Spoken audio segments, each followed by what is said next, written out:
So, welcome in. Our normal Monday time was moved to today, but fear not, all the great college football action is coming because today we're doing something a little bit different. Because not long ago, I posted a poll on the channel, and the overwhelming majority of you voted that you would like to see more structured live streams. And tonight is going to be our first iteration of a more structured live stream. Typically, when you see me live with the boys, we're just on here riffing. We haven't really planned anything. We want everything to come off very natural. And because of that, we really don't send out a script. However, for this evening, there are set topics I would like to discuss, things that we can talk about, and at the very end, it'll be a bit more interactive, much more akin to what we're used to doing. However, until then, tonight, we're going to be briefly discussing a few different issues. First and foremost, Nick Saban and the Crimson Tide continuing to make big hires in the analyst department. Outside of that, we're going to be talking about NIL and how to quote unquote fix NIL, because that's something that I'm consistently asked about. Every time we do these lives, I'm constantly asked about my opinions on NIL, and so I've been putting together something, been researching some things, and I've really gotten together something that I'm very interested in discussing in terms of NIL. And then finally, we're going to be talking about the state of the Big 12. So all of that coming in a bit different of a structure than we normally get, hoping y'all look forward to this. So we'll start off with Alabama bringing in more analysts into the program. And this is a move that should surprise absolutely nobody. When we're looking at the structure of the Crimson Tide and what it is Nick Saban has been able to accomplish as head coach, it makes absolute sense. And furthermore, when we're looking, it's incredible when we're talking about what Alabama football has accomplished. We talk in terms of sending guys to the NFL. We talk in terms of development. We talk in terms of winning national championships. But rarely do we ever really peer through the lens of getting these coaches developed and sending these guys on. And when you look at the current Saban coaching tree, it's getting really incredible how many high quality football coaches have come from Alabama and then gone elsewhere. And this year's group is no exception, and it's going to be very, very interesting to watch. Not long ago, we heard news about Todd Grantham joining the Crimson Tide staff, and that was a move that raised some eyebrows. And I've been critical of Todd Grantham in the past. When we look, his scheme is one that probably works a bit better in the NFL than it does in college football. College football transitioning much more to nickel-based defenses, whereas Todd Grantham's scheme is a bit more traditional up front. Now, that being said, we do need to understand Grantham is an individual that, not the past few seasons withstanding, burst onto the scene, especially in the NFL with the Indianapolis Colts. So that's something that we need to keep an eye on. Him coming to the Crimson Tide as an analyst, I think, is only a net positive because it allows him to integrate more blitz packages, and I think it's a win-win for all parties involved. Even though I have been critical of Grantham and of the defense fielded at Florida, the fact that he's an analyst satisfies any concern you could have. It's a win for Grantham. It's a win for Alabama football. It's a win for Nick Saban. But today, that was even furthered because Alabama brings in another assistant the day we find out for sure that they're losing a key piece of their staff in Matt Brea. Today, we find out that they're bringing in former Auburn wide receiver coach Cornelius Williams as an analyst, and this is just another example of what I talk about with Nick Saban adapting. A really solid coach available on the market. He's able to go and get them, bring them into the Crimson Tide. Cornelius Williams has success at multiple different institutions, whether we're talking about Murray State, North Alabama, Jacksonville State, UAB, and Troy. But more importantly, he's a younger guy, and I'm always interested in these younger coaches resonating with recruits. And even though he's an analyst, it's the same principles we talked about with Todd Grantham, so that can carry over. And it's for that reason, ultimately, I am very intrigued as to what Williams will give to the Crimson Tide. We talk a lot about how great Alabama is in multiple different areas. We say that they are running back you. But one thing that I've constantly contended is that Alabama is wide receiver U. In the Nick Saban era, 7 wide receivers in the first round of the NFL draft. Jamison Williams looks to add on to that, and we might be having an entirely different conversation if John Mechie does not get hurt, because he was only a hair away from 1,000 yards last season and backed that up with 1,000 this season. So Alabama's become wide receiver U, in my opinion. There's a lot of great institutions for wide receivers out there, but Alabama's just doing it at a rate that is incredible.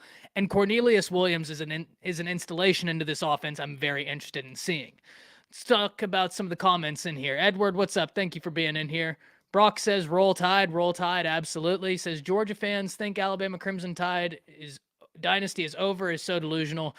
Brock, I don't know why anybody would bet against Nick Saban and Alabama at this point. If we want to talk about, maybe Alabama falls short of a national championship, sure, only one team can win a national championship. Even then, I really like where Alabama's at moving into next season in terms of national championship. But that being said, to say that the dynasty is over is just facetious, in my opinion. Noah says, roll tide, absolutely. Edward, roll tide. Georgia fans saying Todd Grantham is bad just because he was terrible at UGA don't mean he will be at... Yeah. Here's what I will say, though, Brock. Not only were his defenses lackluster at UGA, they were extremely lackluster at Florida.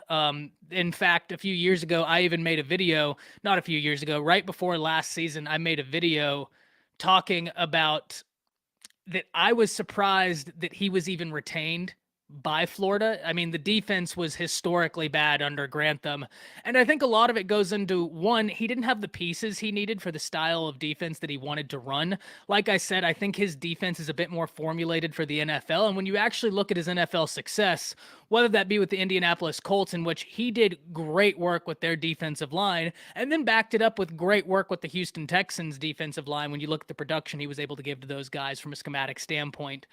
But nonetheless, he did have lackluster defenses these past few years. So if someone's saying, oh, well, he hasn't been the best, the defenses he's fielded hasn't been the best. That being said, I don't think that Todd Grantham is a bad coach. I think it's a great hire. I think he offers blitz packages that could be massively beneficial to the Crimson Tide. And ultimately, that's why I think the hire is such a good move.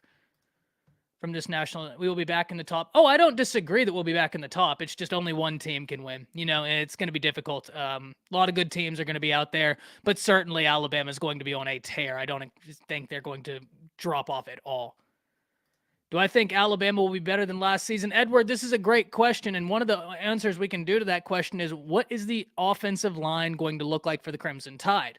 Whenever we're talking about Alabama next season, there's a lot of excitement that we can point to, but ultimately, in my opinion, it's all for naught if that offensive line doesn't get fixed. And yes, we can talk about the talent in the room because there's plenty there. And I've even talked about in the past how we don't often understand how difficult it is for a true freshman to transition from the high school game to the collegiate game, especially at that offensive line position. I mean, you're talking about a different world entirely. And now you're in a situation where you're losing your best offensive lineman in Evan Neal. So that right there creates a situation where you already had a room that needed help. You have a new coaching hire. Granted, the new coaching hire, everywhere he's been, you can see an increase when he gets there. And more notably, when he leaves, you can see a decrease in production. So hopefully that's beneficial. But if Alabama figures the line out, yes, they are going to be better than last season. The wide receiver core is something I'm not particularly worried about. I'll explain that at a later date, but I'm not particularly worried about that. Spencer CTS Sports Room asks, who do you think Saban should get to replace Dr. Rea? I actually have no idea. This is going to be interesting, and the reason I have no idea, Spencer, is more revolving around Ballou. Right? Like, we have this dynamic where these two guys have worked together for quite some time, from IMG to Indiana and then on to Alabama. So they've had this dynamic as a duo, but now whether or not that's replaced, it's going to be something very, very interesting to see. But I mean, I talked to you not long ago, and we were saying how I thought that Ballou tweeting out Roll Tide was an indication that they were both staying because they've been a dynamic duo. So going to be interesting to see. Luckily, Ballou is still there, and because of that, I think it gives me a lot of faith. Brock says defense is going to be much better. Yeah, the defense is going to be much better. So that's going to be interesting to see. Drake says, how long have I been a Bama fan? As long as I can remember, man. As long as I can remember. Eric's in the chat, my favorite Oregon fan. Eric, how are you this evening? But now we've talked about some Alabama, and now I want to get into something that I've actually been putting together. And as you can see, I'm getting my notes together, which for you regular viewers of the live stream will know that's not normal. And as I said in the intro, for those of you that didn't miss it, tonight's live stream is a little bit different. I asked in a poll, how many of you would want to see something a bit more structured? And tonight we're coming with something a bit more structured. Usually it's just us, me, the guys riffing up here, no scripts sent out, but I have been putting together something for y'all. That way we have something to talk about, something a bit more structured. And these live structures are going to be called Through the Haze. So Welcome to the first iteration of Through the Haze. And tonight, we're going to be talking about NIL and how to quote unquote fix NIL. And whenever we say that, whenever we say we need to fix NIL, it begs the question, what do we mean when we say fix it? And do I believe that NIL is a good thing? And in order to answer how we can fix NIL, we must first discuss whether or not NIL is inherently good. And the answer to that question is yes. NIL in and of itself is a good thing for the sport, and it's because I'm always very uncomfortable telling somebody they can't profit off of it, what it is they do. Right? When we look through the state of the country, when we look through so many different iterations of society, people are able to profit off of what they do. But yet, when we look at this college football agenda we've put together, these guys aren't able to profit. And so I was always uneasy with that aspect of it, but I wasn't alone. Because last summer, there was a landmark case that hit the Supreme Court, and that is going to have massive implications. Last summer, in NCAA versus Alston, when the Supreme Court heard this case, they ripped the NCAA antitrust law. And that's important because it was the first time that the veil of superiority that the NCAA carried, or at least they thought they carried, was completely dismantled. The date that we heard Justice Kavanaugh's opinion, which basically said that no other institution, no other company in the nation could get away with the antitrust violations that the NCAA has been able to get away with up to this point in not paying the individuals who give them the money, it wouldn't happen in any other industry. That ruling came that ruling came on June 21st. July 1st and June, the very last days of June into July, is when we had the NIL legislation drop from the NCAA. Now, the reason I give you the example of NCAA versus Alston, and I bring it up because its importance, is because of the time frame here. Right now, we're in a situation where there's a lot in the NIL world up in the air, and we need to understand that a lot of that comes down to this time frame. The fact that on the 21st of June, you have the Supreme Court putting the NCAA squarely in their crosshairs, and then just a few days later, you have NCAA passing NIL legislation. The reason that's important is because it shows that this was not legislation that was sat on for quite some time, that was objectively looked at and put forth in good effort. This was legislation that the NCAA put forward to save their own skin from any more public opinion damage. Because let's be honest, as impactful as it is what the Supreme Court says, the court of public opinion is incredibly, incredibly impactful in this country. Right, wrong, or indifferent, that's just the way it is. The court of public opinion can be massive, and the NCAA saw the writing on the wall. They've known their days are limited anyways, but when the Supreme Court puts you in their crosshairs, you know you have to do something. Then we get the NIL legislation. So I bring all that up because I'm trying to highlight the picture. A lot of people are uneasy with NIL. A lot of people are frustrated with the current situation and the current capacities of NIL. And a lot of people, when talking about NIL and when talking about recruiting, kind of channel that frustration at institutions. And we know the institutions that have utilized NIL to a hard degree. However, I bring you this.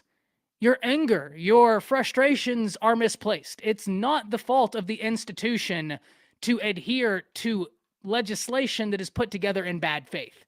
It is the fault of the institution for not putting together good faith legislation and putting it forward. Okay? That's my big issue with NIL right now.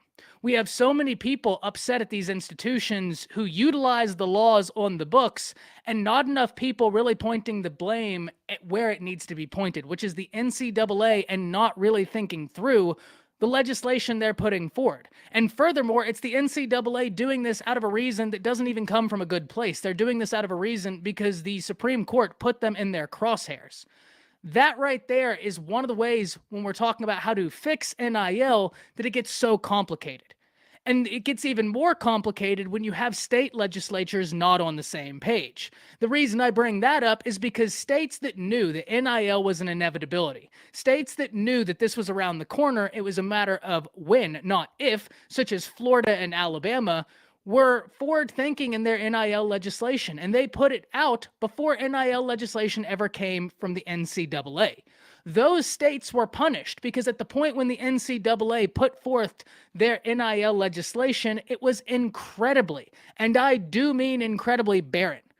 There was not a lot of stipulations as to what could and couldn't be done. A lot of it was very open-ended, and these states, such as Alabama and Florida, that were the early birds to the NIL party, had wrote in legislation for their states that was far more aggressive in what couldn't be done in terms of NIL than states that just waited until the NCAA inevitably passed their legislation. Which is why now we see states such as Alabama, states such as Florida, totally repealing the NIL laws on books so that they can be more competitive with a state like Texas, who didn't have any NIL legislation on the books until the NCAA dropped their ruling that NIL was okay. And so this is why I bring this to you. This is a very convoluted issue, but it's an issue that I've been looking into and putting a lot of thought in. Is NIL a problem? No. Everybody should be able to capitalize off of what it is they do. I told this story on Spencer's podcast not long ago, and I'm going to tell it again. In college, I competed on the undergraduate moot court team. I got to travel around the nation and compete at some of the best institutions in the nation, including Ohio State, Chicago, and California, and it was awesome. However, when I got back to the University of North Texas, if a local high school wanted to call me and say, hey, we want to bring you in to teach our speech and debate teams, we want to bring you in to coach and we'll pay you $150. That never happened, but the possibility was there that if they wanted to do that, I could have done that. However, my friends that played on the UNT football team, if they got called by a local high school and were saying, hey, we'll give you $50 and some Whataburger to come teach drills, that's an NCAA violation. The difference between my friends that play football and me for the moot court team is I didn't generate hundreds of thousands of dollars for my institution and therefore for the NCAA. So there's this discrepancy in the ability for the student body to be able to monetize themselves. If I'm in college, I can continue having my YouTube channel. I can continue having all of these sort of things to be able to place revenue upon my name unless I'm an athlete. And that's the point that I have such a hard time with. Why are we telling the people that are generating all of the money for this institution that they can't do it? And one of the things I've heard from people, and rightfully so, is worrying about the effects that NIL could have on other sports if we're taking away money. And here's what I would argue. If we look at a rate and how much tuition costs have gone up, it is not representative of the quality of education, nor is it representative of the number of teachers or professors at that given institution. And in fact, it's much more representative of an institution simply wanting to make more money or having more administrators that at the end of the day really don't have the job that the job field of administrator within these college structures have created. Basically, what I'm saying is the money is there. It's all about greed at this point. The argument that people are saying of, oh, well, this NIL, this revenue sharing could take away from other sports, it could, so long as we don't address the greed that has taken over college. Because even if we're not talking about sports, if we're simply talking about college as an education-based institution, which was what it is, there has not been a tangible increase in the quality of education, nor a tangible increase in the amount of professors or teachers on a college campus with the increase of tuition, showing that there is an inherent level of greed here. And if we can peel that back, everybody can continue making money. It's just not all about someone making all of the money. And so NIL is inherently a good thing. The ability for people to capitalize off of what it is they do is a good thing, and it's inherently American. And furthermore, we need to understand that a scholarship does not equal compensation. The average 5-star gives their institution $500,000 in revenue when they walk on campus in their name, image, and likeness. And throughout 4 years of college, they don't even get to see that back in their scholarship if they stay all 4 years. And so scholarship does not equal compensation. And furthermore, I was on a scholarship at UNT, the same one that a lot of the football players were on, or at least, quote unquote, the same one a lot of the football players were on. Y'all get my point when I say that. I wasn't on a football scholarship, but you get my point. I was able to make money and they weren't. And that's ultimately where, when we're talking about NIL, I have a problem. My problem with NIL is not NIL in its existence. My problem with NIL is not the institutions utilizing NIL. My problem with NIL is the NCAA and their short-sightedness with passing NIL legislation out of bad faith.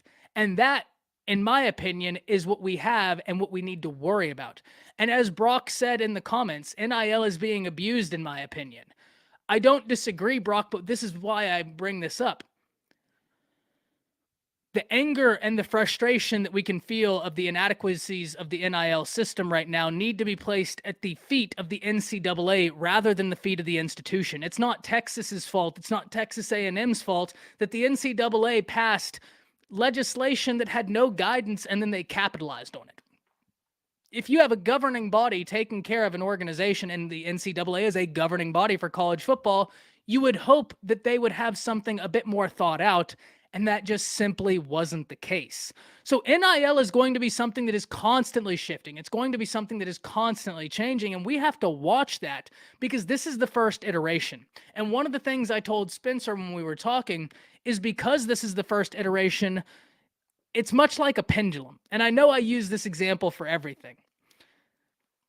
The pendulum example to me is basically accounting for the free market. Right now, because NIL is new, everybody's hopping on board. The numbers are astronomical. But as time goes on, we're going to equalize, or at least we should equalize, and it's the classic bell curve argument in economics, and I think it can apply to NIL, and I think it also applies to the transfer portal. We just have to see. So now let's get some comments in here before we move on to our next little bit. Court of public opinion. Yeah, Eric, look, it's unbelievable. And to me, if that case of NCAA versus Alston never blows up the way it does, and if Justice Kavanaugh of all people, railing against antitrust laws, if it doesn't go as viral as it does, I have to wonder if the NCAA acts the way they do.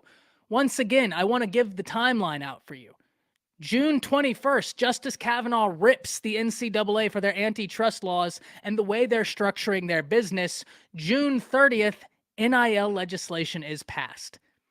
That right there is not legislation done in good faith. That's legislation done because they see the writing on the wall. And that's why it is vague. It's not the fault of the institutions that are now utilizing the vague legislation that the governing body passed. It's the fault of the governing body. And that's ultimately where, when I'm hearing a lot of these NIL arguments, I hear a lot of people place frustration at the institution. I think we're placing frustration at the wrong place.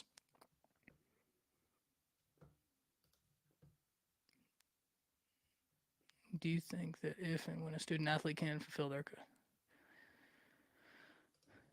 The NCAA is not a governing body, though, but in a way it is. In a way it is. Like, I understand what you're saying, but anytime you have a large group of organizations adhering to the will of one body, that does inherently make it a governing body. It's just not classically thought of as a governing body. But you do have institutions adhering to NCAA rules, adhering to NCAA regulations, whether that be through the course of the season or in terms of recruiting. So it's not classically a governing body, but at that point, it does function as a governing body.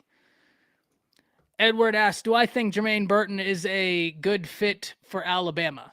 Yes, absolutely. I think Jermaine Burton is a great fit for the Crimson Tide. I think what it is he provides for the Crimson Tide is massive. I'm not super worried about Alabama's wide receiver room, mainly because I think that there's talent in the room that I like. I think there's talent in the room that's going to be impactful for the Tide, but it's just about developing them. Getting in Jermaine Burton allows them to continue to develop. It adds more competition into the room, and more importantly, it gives somebody that the Crimson Tide know have translated to the next level, and that translation is massive in my opinion. Brock says, Texas A&M is doing too much just to get the #1 recruiting class. It's not about always money. It's about the athletes getting them where they need to be on and off the field. Look, I agree, Brock. I do completely agree with the sentiment of what you're saying, right? I do. But at the same time, I don't think that that's... At the same time, and hear me out when I say this, whenever we're talking about recruiting and it's the job of the institution to get the best class they can, it's not the job of the institution to then basically act as the NCAA in passing good faith legislation. Should it be? Yes, probably.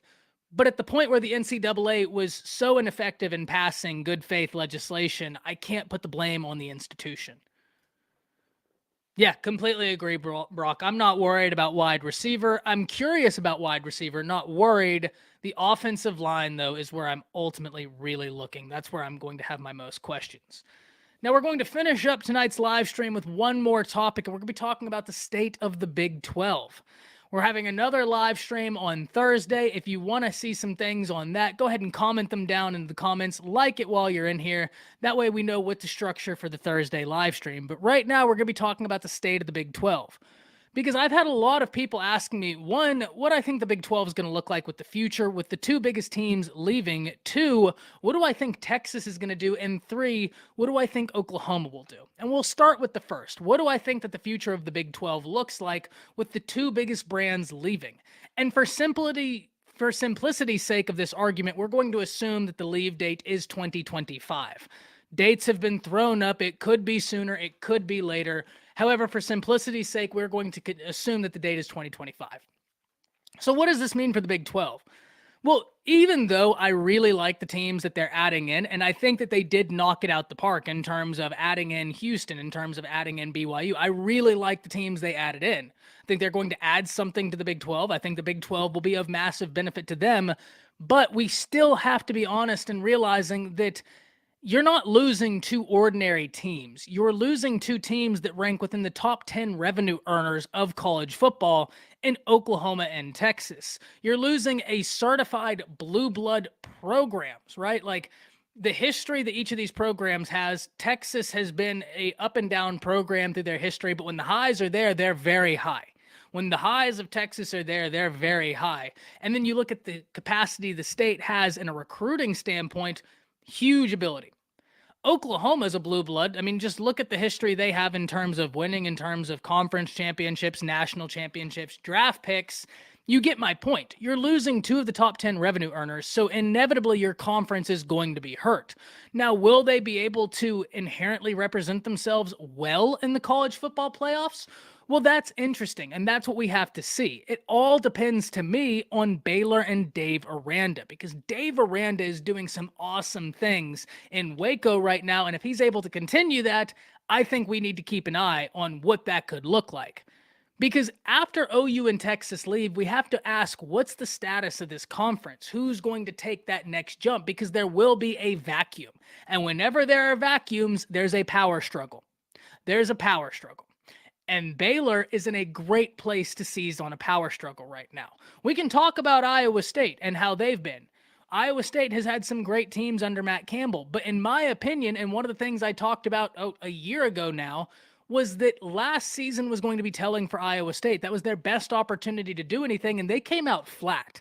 And so, sure, do I think Iowa State's going to be a bad team? Absolutely not. But do I think Iowa State's going to be able to capitalize on a Big 12 championship this year? Absolutely not. Brock Purdy's gone. Breece Hall's gone. You've got senior dudes on your defense gone. I just don't see it happening. Then you look at Oklahoma. Oklahoma's going through all these new changes, new coaching staff, who, by the way, they've done a great job with all of that. I've talked about this before. I'm always going to say it. Oklahoma has done a great job in their coaching switch. LSU did a really good job with Brian Kelly. There's been some institutions this offseason have coaching changes, and they've handled it really, really well. Eric, your Ducks, I mean, y'all have hit the ground running, and like you said, y'all are looking very, very, very, very good for a quarterback that I want. Really hoping that Bama can pull something out there, but we'll leave that for Thursday's live show. We'll leave the recruiting talk for Thursday's live show. Why I want to single out Texas and Oklahoma in the Big 12 right now before their move is because they have a few years to really make strides.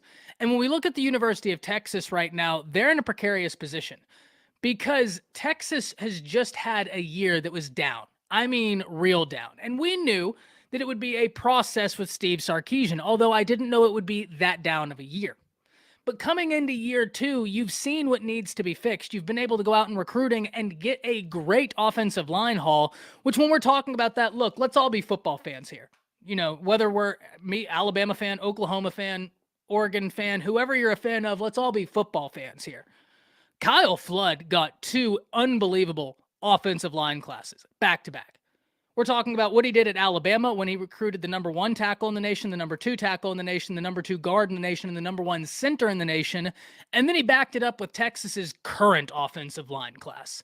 That dude can flat out recruit, man. I mean, and look, we can say, well, look, Texas is NIL, the pancake factory. It helps.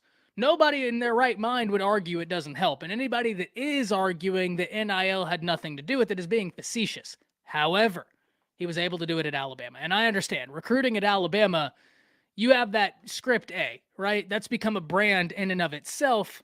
At the end of the day, he's been able to do this even at other institutions. Maybe not to that degree, but you even look at what he put together at Rutgers. I bring all of that up because Texas has major holes right now. And even though I love what they've gotten into the transfer portal, whether we're talking Isaiah Nayor, who I really, really like, the wide receiver for Wyoming. Guys, if you haven't checked him out, he's going to be really fun to watch, especially next to Xavier Worthy, who already had a sensational freshman year. Great stuff, but those two playing off of each other could be really, really fun. The problem comes when not only did you get Isaiah Nayor, you got Jaleel Billingsley out the transfer portal, you got Quinn Ewers out the transfer portal, but your offensive line is still a major question mark. And that sort of major question mark is one that we've got to wait till the season to get here, because unfortunately, Texas hasn't gotten offensive linemen out the transfer portal just yet. That's an area where I would keep an eye on. If I'm watching the transfer portal right now, watch the Longhorns in that regard, because I think they're going to need a move right there. But what do they need to do outside of that? Well, your offensive line is a big woe right now. That needs to be fixed, and it especially needs to be fixed before you move to the SEC, which is why I gave that 2025 date for simplicity's sake that will sit there. So whether Texas is back next year or not, to me, is irrelevant. The status of Texas in the Big 12 has now become irrelevant. Is it nice if they become good in the Big 12 again? Sure, no doubt about it. You would love that. But the end game here is the SEC, and every move you make from now until then needs to be predicated on SEC football. It needs to be predicated solely on SEC football, and that is where we're going to have to see what Texas does this year. But if we're talking about the status of the Big 12, there couldn't be a better year for Texas to take that step. You're coming off of an unsuccessful season. Baylor is going to have some questions, and Baylor is going to have a lot of eyes on them. Can they repeat? Can Dave Aranda's scheme continue going? But then you look at Oklahoma State. Oklahoma State loses their phenomenal defensive coordinator. They lose a boatload of DBs out that backfield. Very experienced DBs, mind you. You look at Iowa State. I just talked about Iowa State has question on top of question on top of question. I don't exactly think Kansas is going to be competing for a Big 12 championship. I don't exactly think Kansas State is going to be competing for a Big 12 championship. So that leaves the Big 12 real up in the air right now. And I don't mean up in the air as in it's going to be a bad conference. I think Baylor is going to pique a lot of interest. I'm saying there's a vacuum right now in the Big 12. And there couldn't be a better time for a vacuum. Not for Texas, not for Oklahoma, and certainly not for their move. So we've talked about the Texas Longhorns. They need to figure out their offensive line, and even when they figure that out, they have to figure out their defense. And that's going to be something interesting. Great that they get to bring in Gary Patterson. I have a lot of respect for Gary Patterson. I've got a ton of respect for Gary Patterson. So bringing him in was something I was incredibly interested in. But what about the Oklahoma Sooners? And this is where it gets interesting, because all the same arguments I just gave for Texas can be applied to Oklahoma. And one of the questions that I've constantly heard is, will Oklahoma take a step back this season? And my answer is, that depends on what your expectations are.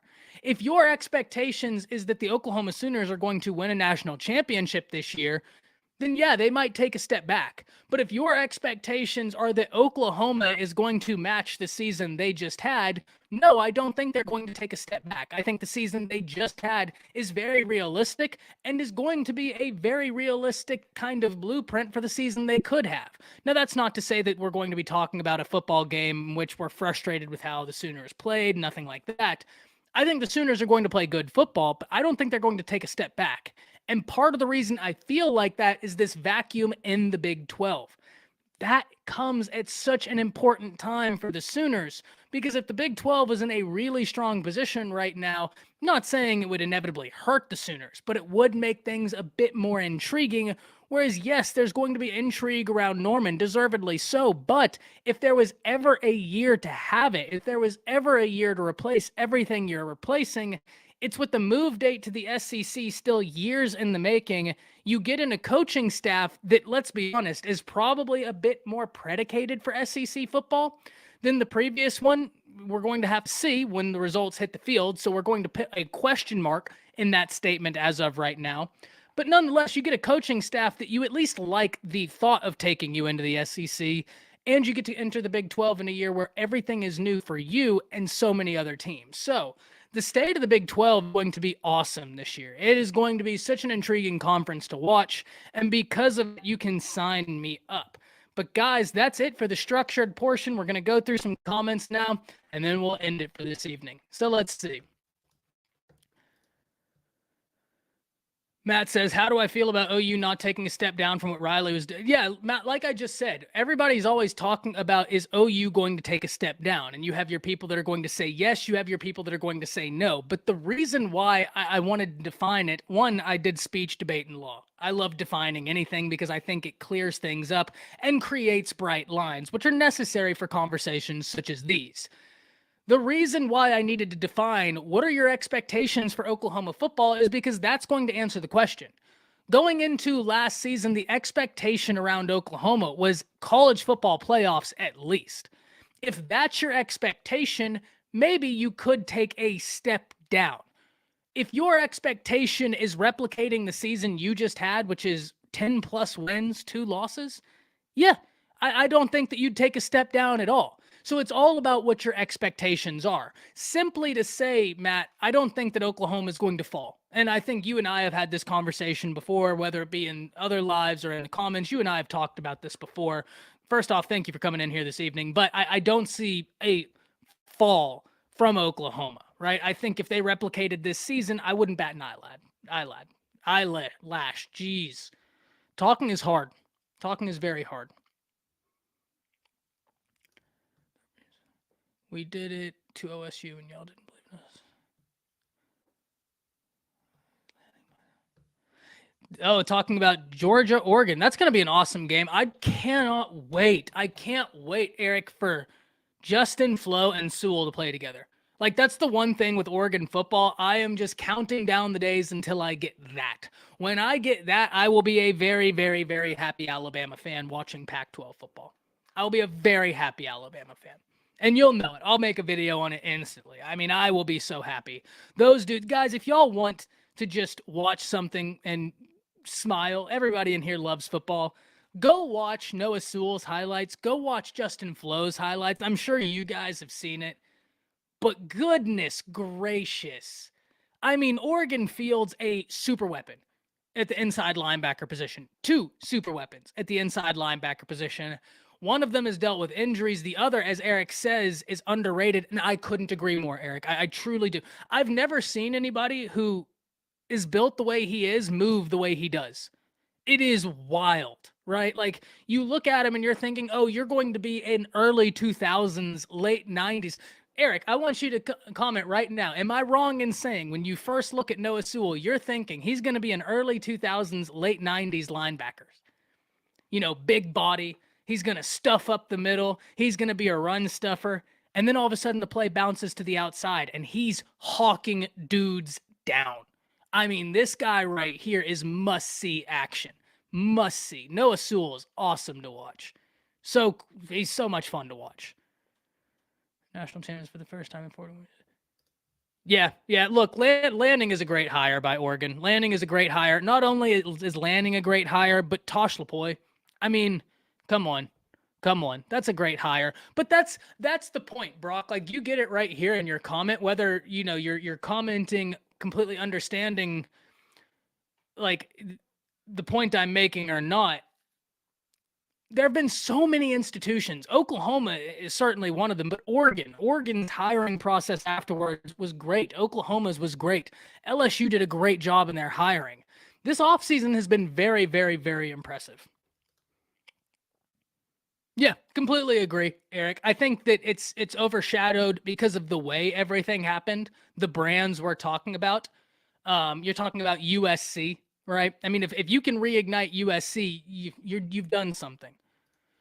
John Doe asks, is Bama getting Manning? Look, I like their chances, John. I really do. There's a lot of things that we need to see going forward, but I do like Bama's chances.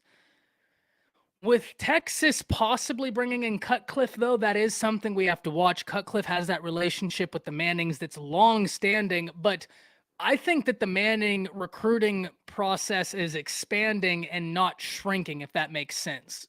We're going to have to watch that. We're really going to have to watch that. Completely agree, Jason. Can't wait to see BYU in the Big 12. Can't wait. I love the additions the Big 12 made. I really do.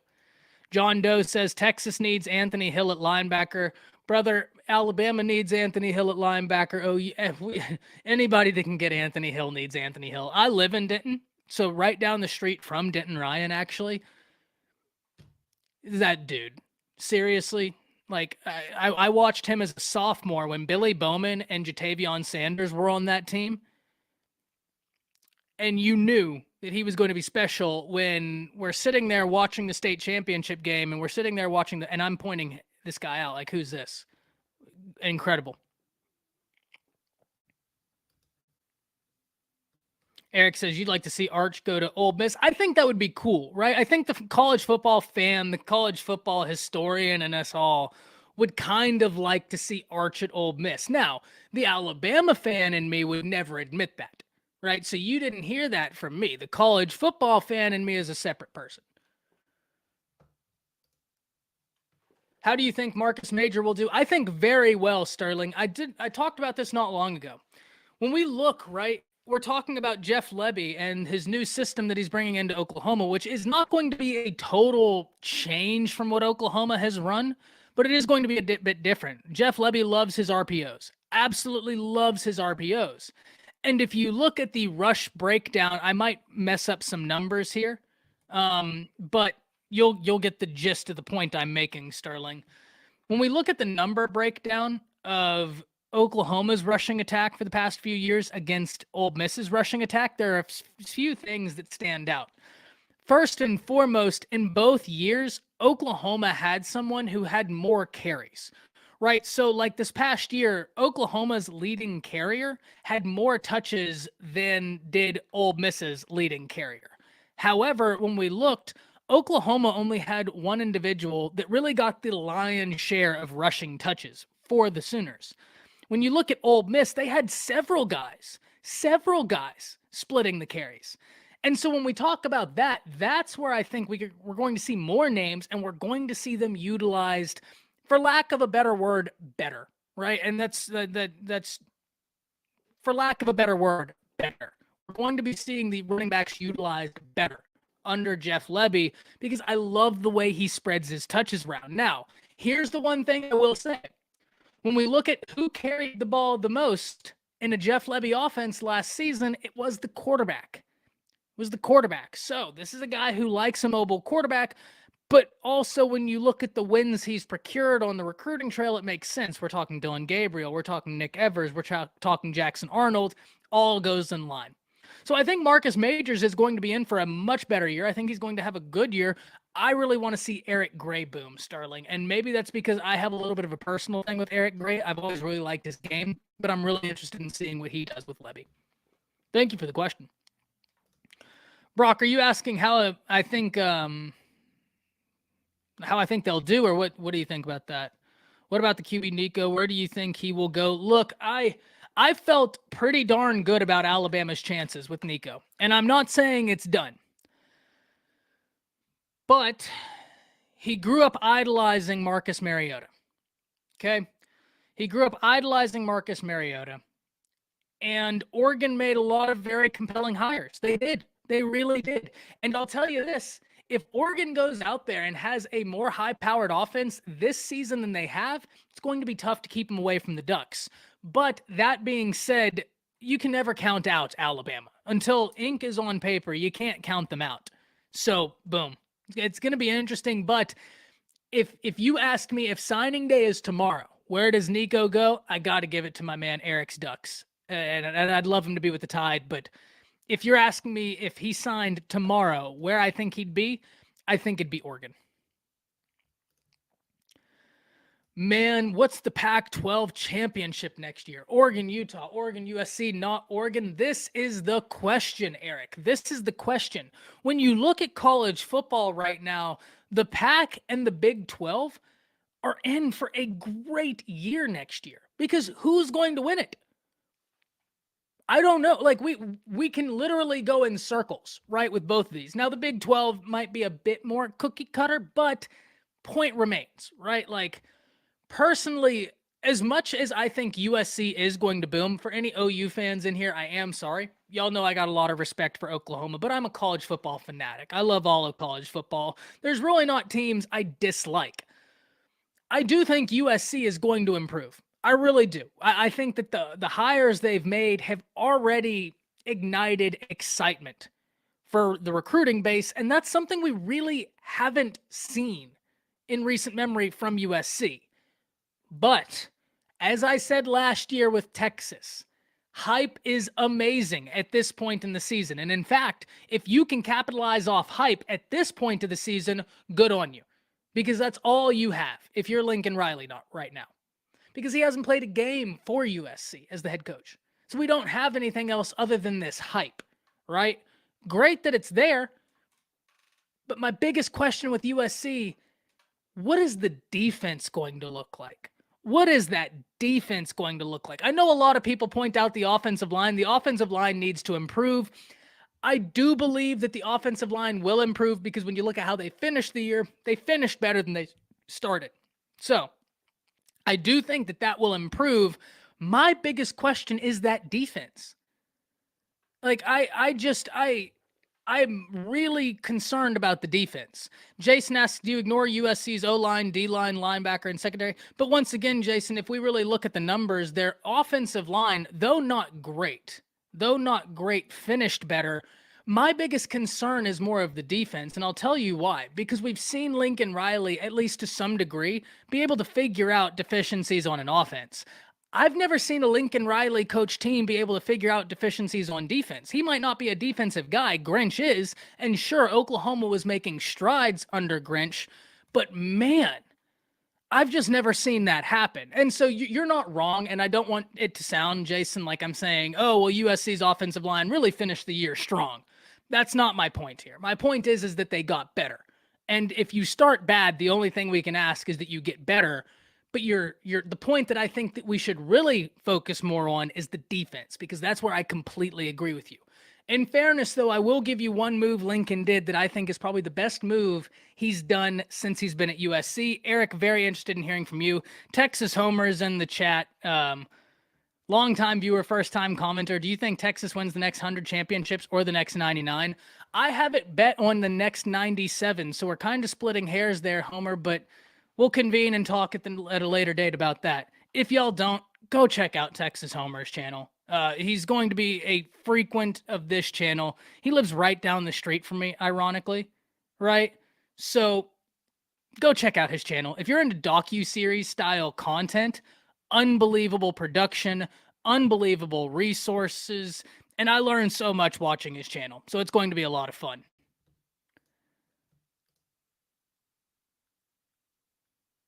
Yeah, like I said, Eric, the line of scrimmage is going to be something we have to watch. Ultimately, it's the entirety of the defense, though. It's the entirety of the defense I'm really worried about. I know, I'm the worst. You can put me up there with the biggest of the Texas haters. Only 97. What are we going to do?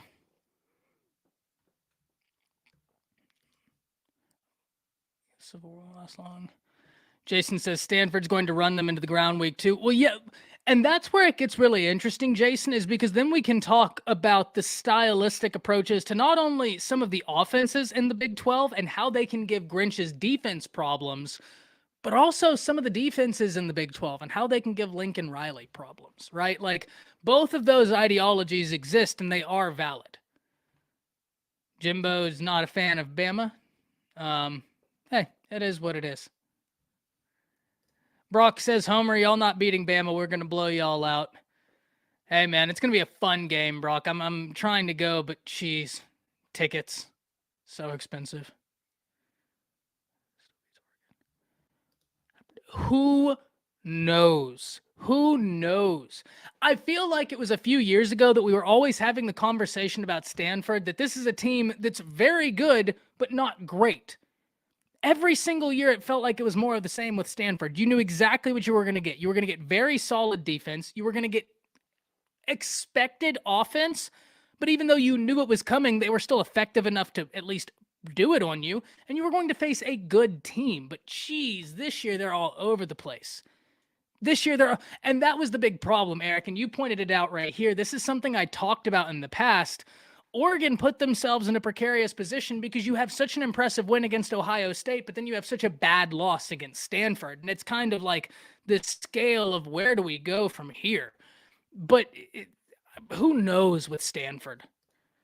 Alabama, never heard of them. No, they're really not really much of a football school. They're very active in tennis. Top class in the North this year. Eric, I'm not going to lie. I think it's going to be very hard if we're talking about North as in for the pack. When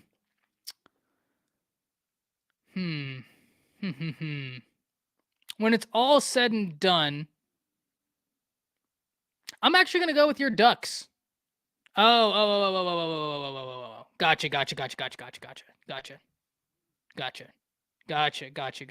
Last year. Gotcha. Okay. Yeah, you might have to do, Homer, you might need to go to page 3 on the Google. Who knows, though? Who knows? You know that page 3 holds all the valuable information on Google. If you're not making it to page 3 in your searches, you're not really searching on Google. You haven't even begun to understand the Google. But guys, this has been the first iteration of Through the Haze, which is going to be a more structured live stream that I'm going to be doing twice a week. And the whole structure of this, if you've seen my normal live streams, Texas Homer's been a part of them. There's no script that goes out. It's just all of us riffing, which I think makes for great content in that we become very relatable to the fans because we are fans. And so it becomes really fun and a great environment for y'all to be involved with us.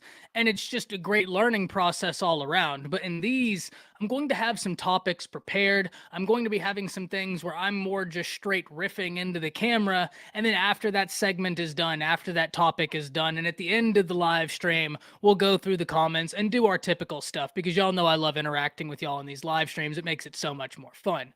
But the next one will be at Thursday, 5:30 Central Time. I'll be posting about it. But hop down into the comments of this after it's posted and let me know topics you want to see on Thursday's show. I'm going to be trying and getting some guests for that show, so stay tuned. But with all that being said, that's it. See ya.